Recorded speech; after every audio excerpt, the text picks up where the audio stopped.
Una ley del trabajo verdaderamente ajustada a los tiempos, a la realidad venezolana. Y además, el señalamiento crítico de sectores de la oposición en el sentido de que es un proyecto que no se discutió, prácticamente producto de un conciliábulo. Tu respuesta. Una nueva y revolucionaria ley orgánica del trabajo, producto precisamente del debate, de la discusión.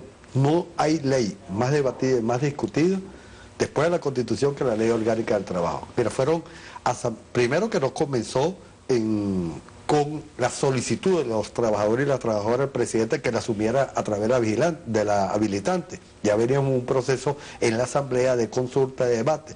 Pero posteriormente los trabajadores se lanzaron a los portones, a la fábrica, hubo más de 1.200 asambleas de debate y además las propuestas se vinieron recogiendo de tal manera que nosotros podemos decir con toda claridad que es una ley bien debatida. Ahora, ¿con la patronal?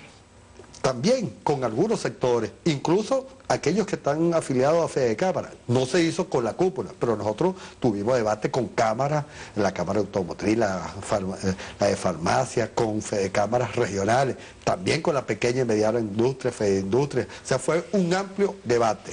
Lo que pasa es que se estaba acostumbrado a que de manera exclusiva, bueno, las cúpulas de la CTV, de Fedecámara y del gobierno eran los que modificaban la ley. Esta vez, ese mandato del pueblo legislador, bueno, tuvo una participación bien importante de los trabajadores y las trabajadoras, que hicieron posible.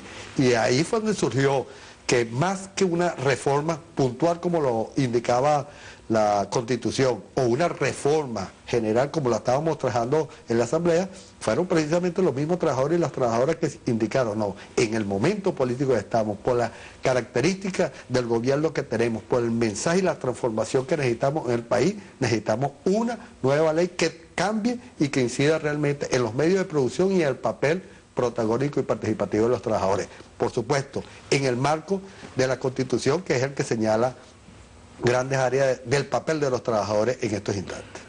Una de las observaciones o de las críticas que se hacen, las prestaciones. Vamos por partes, prestaciones pues. No, prestaciones es ese símbolo de la resistencia del movimiento sindical venezolano en la década de los 90, finales de los 90, 5 años sin aumentar el salario, el nivel de costo de la vida llega a más de un 100%, y una inmensa campaña de publicidad para arrebatar una de las conquistas fundamentales que tenían los trabajadores. Eso fue lo que ocurrió el año 97, el proceso de flexibilización laboral, donde se abarataba también el despido, y que a partir de ahí, bueno, tenemos los números, de un 12% se aumenta el desempleo de un 16%. Entonces, ese símbolo de recuperación, de lucha de los trabajadores, se va a convertir en una realidad, además del poder adquisitivo. Era la única reivindicación que tenían los trabajadores que anualmente mejoraba, cuando mejoraba el salario. Eso se convierte en realidad con esta ley. ¿Y el Fondo Nacional de Prestaciones? Fíjate, ahí es un planteamiento compulsivo, optativo. No, o no existe, o simplemente una figura que se está estudiando. No, el planteamiento fundamental, aunque estamos señalando una ley especial para profundizar hacia allá, es la necesidad de crear un fondo optativo, voluntario de parte de cada uno de los trabajadores y las trabajadoras, que tiene una finalidad. Pero la oposición sostiene que es una manera de hacerse el Estado de las prestaciones de los trabajadores. No, al contrario, exactamente tiene un efecto contrario, porque en estos instantes las prestaciones sociales no están a la vista de los venezolanos y las venezolanas. Nosotros hemos visto cómo empresas quebraban, cerraban y dejaban a los trabajadores en la calle. Nosotros lo vivimos con Viasa, con Avenza, pero también lo hemos vivido en esa locura que ocurrió en el año 2002, donde pequeñas y algunas medianas fábricas cerraron y dejaron a los trabajadores en la calle y no había los niveles de depósito. Entonces el planteamiento fundamental es, eso que actualmente se debería depositar va a formar parte de la garantía, para que más nunca aquí haya una empresa cerrada y los trabajadores en la calle sin ninguno de los beneficios, pero también que permita, con eso que la propia ley señala del adelanto de prestaciones sociales para la adquisición de vivienda, nos permita, conjuntamente con la política del Fondo de Ahorro Habitacional, con la misión Gran Vivienda y con un conjunto de políticas que se viene desarrollando, garantizar que los trabajadores puedan adquirir. En ese marco, ¿cómo quedan las pymes? No, ese ha sido uno de los que han tenido Exacto. mayor actuación, mayor propuesta. Se hizo los niveles comparativos porque la ley tiene como esencia la protección de derechos, pero también la protección del trabajo. Y ahí las pequeñas y medianas industrias se han incorporado. El efecto no va a ser negativo, no va a haber ninguna empresa que cierre por ninguna de estas medidas. Además, una recuperación de algo que ya existía, que ya tenían los trabajadores. Y Mira, las trabajadoras. jornada laboral. Fíjate, la jornada, ese fue el gran debate que se dio con diferentes sectores, donde algunos planteaban la necesidad de hacer una disminución como símbolo fundamental de lo que es la historia del movimiento sindical, y otros que planteamos que el momento político que vivimos es más bien de mayor producción, de mayor organización. Entonces, en función de eso se hace una reducción paulatina, como lo indica la Constitución, pero estando claro que en estos instantes, si algo tenemos que tener los trabajadores y las trabajadoras, es la responsabilidad para el trabajo, para la producción y para el bienestar de todos los venezolanos, que es uno de los cambios que se da en la ley. Ahora, el trabajo como una fuerza emancipadora del hombre y la mujer, que los bienes y las garantías vayan precisamente para la redistribución de la riqueza y que pueda servir de instrumento para el desarrollo del país. ¿En cuántas horas queda la jornada?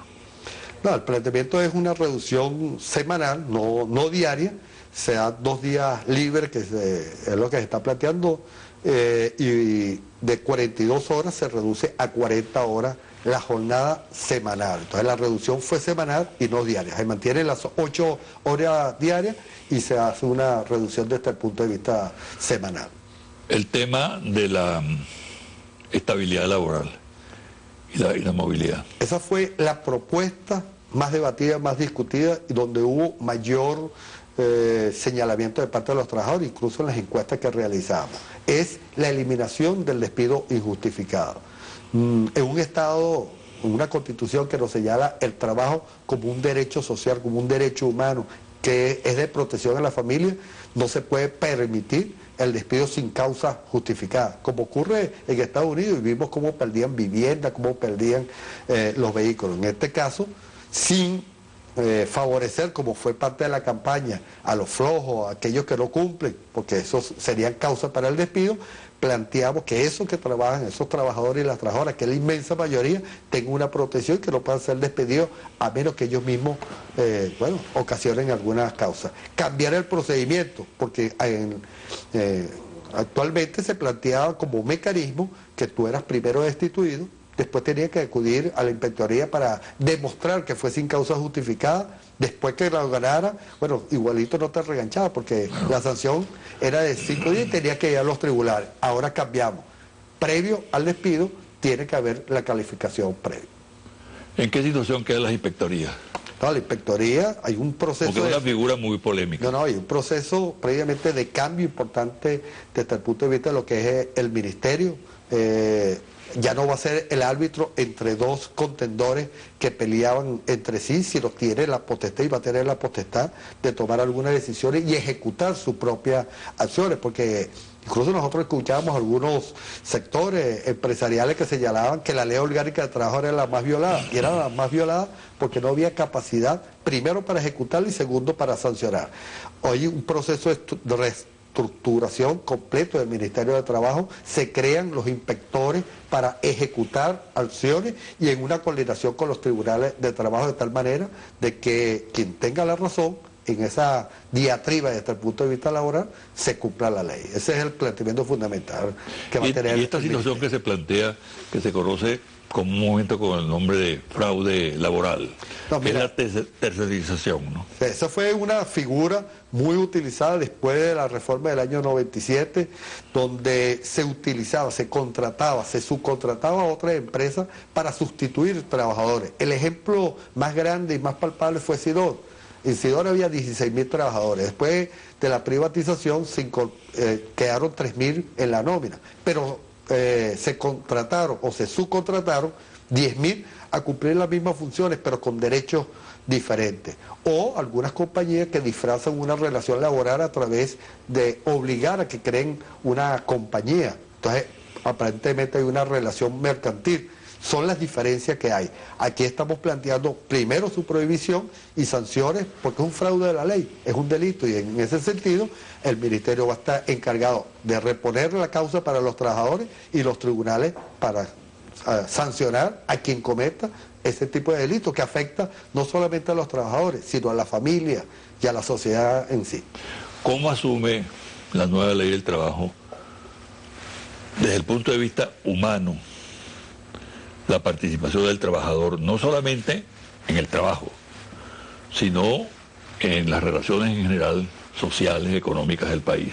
Fíjate. Es decir, va a tener un rol protagónico que hasta ahora no ha tenido, trascendiendo el simple marco laboral. Sí, fíjate, primero que ya el movimiento